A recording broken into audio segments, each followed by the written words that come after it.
So this is the 09:05 hours GMT,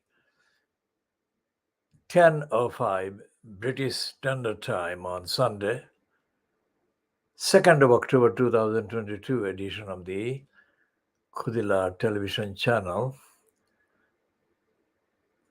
broadcasting under the banner of the BabyAngelGeronimo. And this one will look at, this will start the long overdue examination of the role of the vets and the so-called non-profit animal welfare organizations in the UK. And by extension, by extrapolation, because of cultural factors, many of the practices, many of the behavior and outlook found in the behavior and the outlook and the conduct of the licensed veterinary surgeons in Canada, in the USA, and in the UK, and in Australia, many of the features are common to them. And there is no business run as the vets in any of these countries or jurisdictions that actually is run on the premise that animals are thinking, sensing, feeling, conscientious, innocent beings. The vets' businesses are businesses. And as businesses, some of the vets have been carrying out mass murders of animals. And we shall be looking at the tactics they use. And of course, we shall be examining the evidence of individual vets' businesses.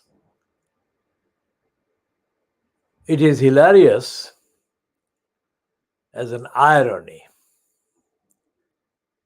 that the vets' businesses often propose murdering an animal, sick animal,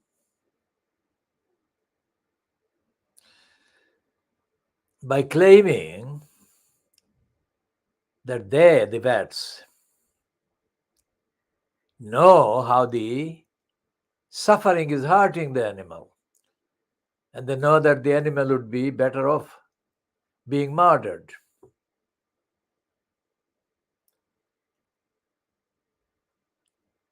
As with everything to be found in the culture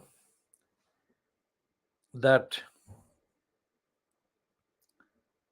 begets and perpetuates depraved cabals like those fronted by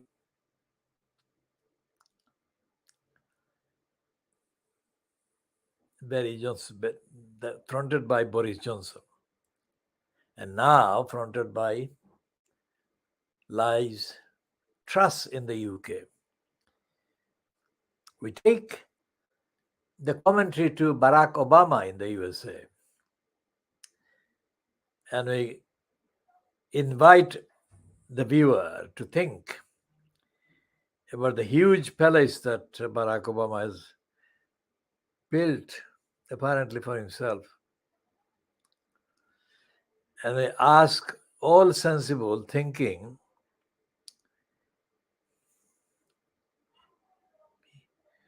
people to look at the evidence. The evidence of Barack Obama's palace building represents the nearest embodiment of Satan's delusion.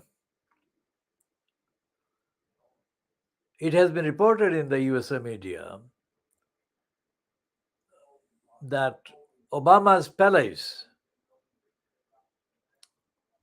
puts in the shade White House itself. Now that is a comparison, but as a comparison that doesn't really say much, because it assumes that the reader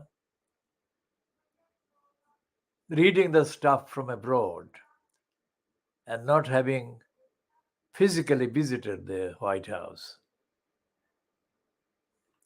is able to make the comparison visually. But suffice to say that the comparison is made by people who have seen the both buildings. Ignorant these propagandists may be, when it comes to the actual description of Barack Obama and Michelle Obama getting off the car,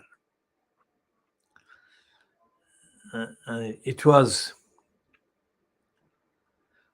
Barack Obama and Michelle Obama struggling to get out of the car. I mean, thinking about the word palace, why would anyone, any human being, need a palace? Why would they do that? Especially, why would somebody who operated as a habitual thief, plagiarist of other people's scripts that he exploited by suggesting that he was compassionate, caring, and he understood the people's experiences.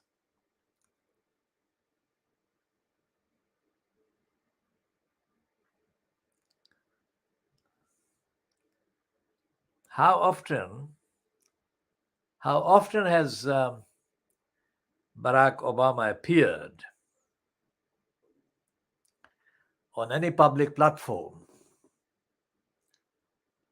and opined words to the effect that he not only understood, but he actually empirically experienced the similar experiences of people who have been denied, deprived, and have been materially very hard up.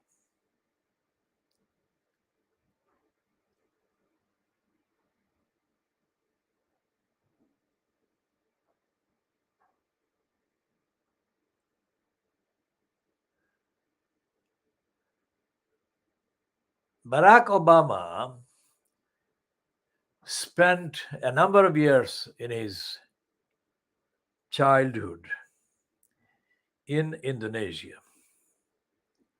That is to do with the fact that his mother married an Indonesian.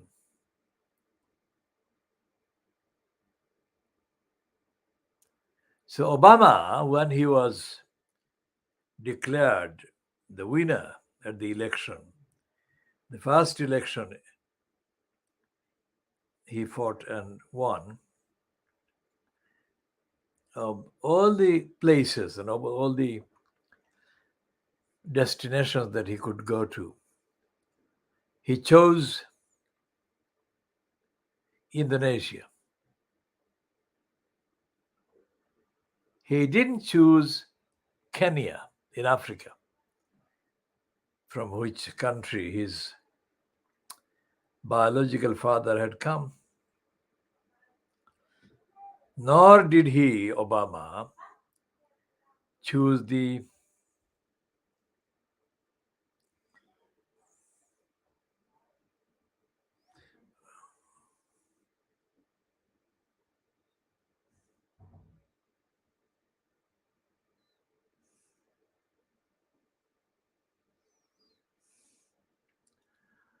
So Barack Obama spent considerable number of years in Indonesia. And when he was declared the winner, there were huge celebrations across Indonesia.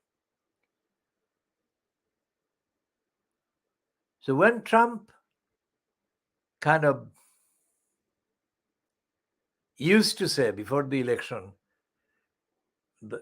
in the first election that Obama contested and won,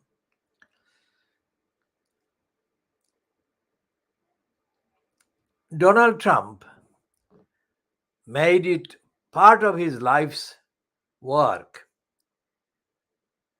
to berate Barack Obama and to claim that Obama was not American and that he, Obama, had African documents or papers or whatever. When all of these things happened, Obama didn't reply in kind to everything that Trump had said about Obama's inheritance, his heritage, and his birth and upbringing, so on.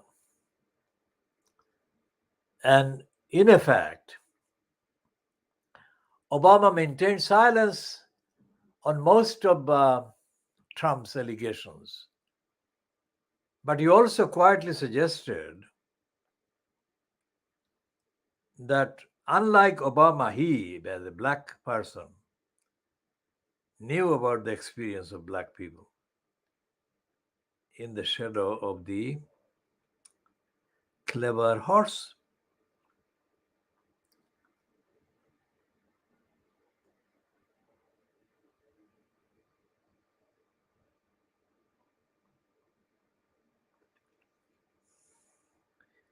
Obama's suggestion that he was much more familiar with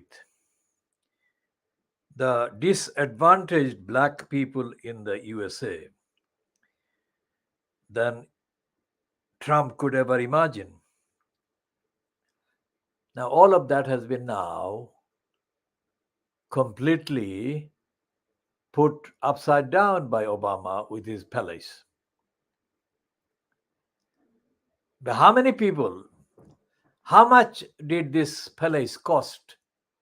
And how many people could be fed in the USA? How many hungry people could be fed with the money that went into building the palace? And how much of the money could be used to feed people across all of Latin America? Hungry people across all of Latin America.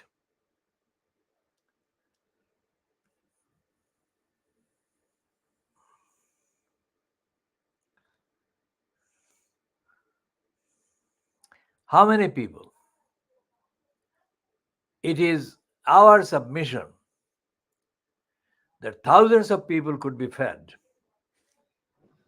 for years with the money that Obama spent in building that palace. And thousands of other people's debts could be written off, paid in full with part of the money that Obama spent in building that palace. Come in. Hold on. Hold on.